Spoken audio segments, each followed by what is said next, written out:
Peace, family. My last video I talked about how the system of government was only built to benefit two people: politicians and the private job sector. And thanks to a particular troll on my last video, it leads me into the follow-up in this one here. Her comment was, the fact that Elon Musk is just taking advantage of whatever economic opportunities available.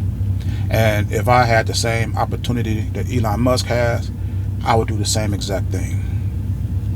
Let me say this. Only a warped and deluded mind would think like that.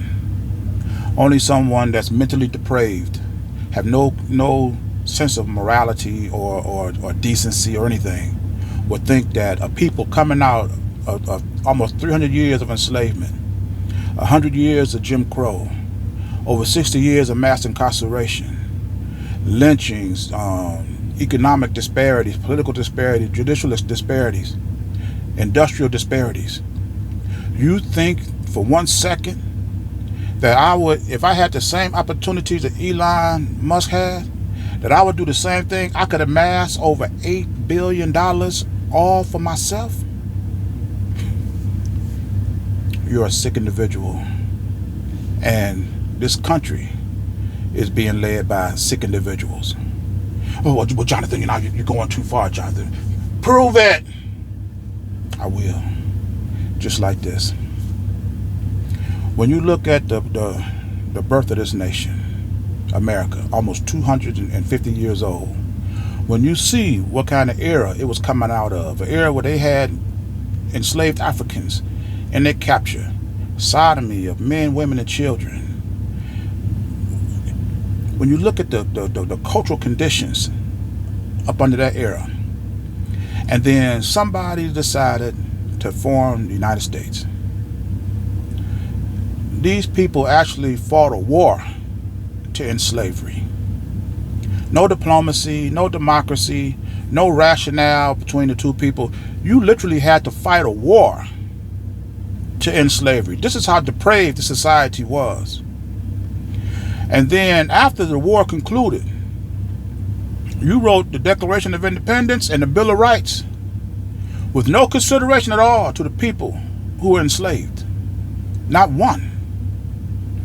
The same laws, the same policies, the same practices, the same procedures that existed before this country existed still exist after it. What sense does that make? When you look at how black people were enslaved, and then when they were freed 90 years after their enslavement, after the concept of this country was born, it was almost 90 years later. Tell me, did history record any protests, any demonstrations, any outcry from the people whose loved ones, husbands, brothers, uncles, sons, nephews died fighting the war to end slavery? Did anybody question why these slaves still remained enslaved almost 90 years after this conception of this country? And what about the children of the enslavers? They looked upon blacks being lynched with glee on their faces. They was not disturbed by it one bit. What happened to the children of the children of the children of the children that still exist today? What kind of therapy did they get?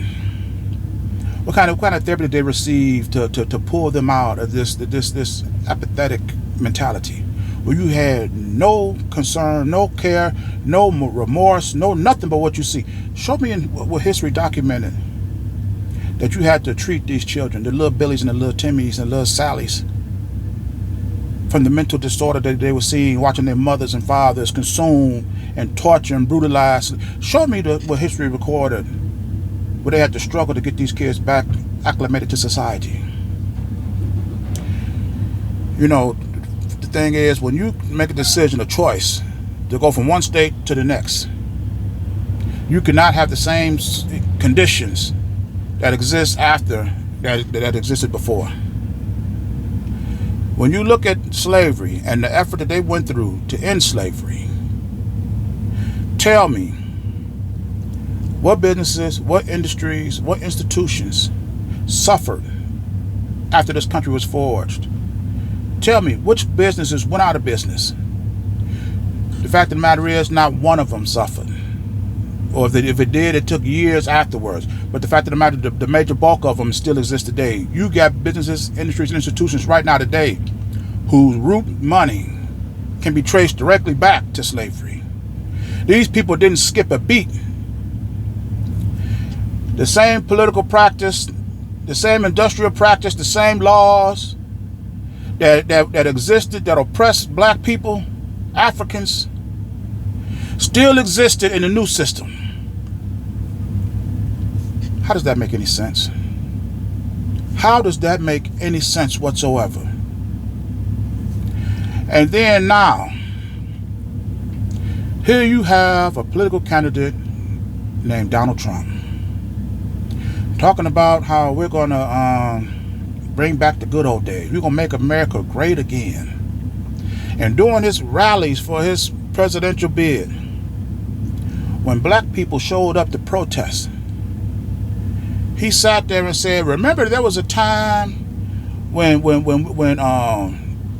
black people, we used to do to them when they came to places like this, what we would do to them? Remember there was a time what we used to do to the people like that? This brought the crowd into a fury, where they started literally attacking black people. You know, this man's campaigning in 2025, 2024, talking about harking the days back in 1800, 1700. And these people still voted for this guy. This shows you the progress, the evolution of mankind. You know, and to go back to my troll, if I had the opportunity to do the same thing that Elon Musk did, then I would take advantage of that. Here you have a presidential candidate with business endorsements that's still reminiscent, still prospering off the same brutality, the same mentality, the same laws that existed 200 years ago. And these are the laws that black people are supposed to follow to secure their prosperity. Tell me where in your depraved, deluded mind that makes any sense whatsoever. You know what? I'm in this video here, and as always, these are my thoughts, my opinions. I invite you to leave yours in the comments, and I'll see you in my next video. Ashe.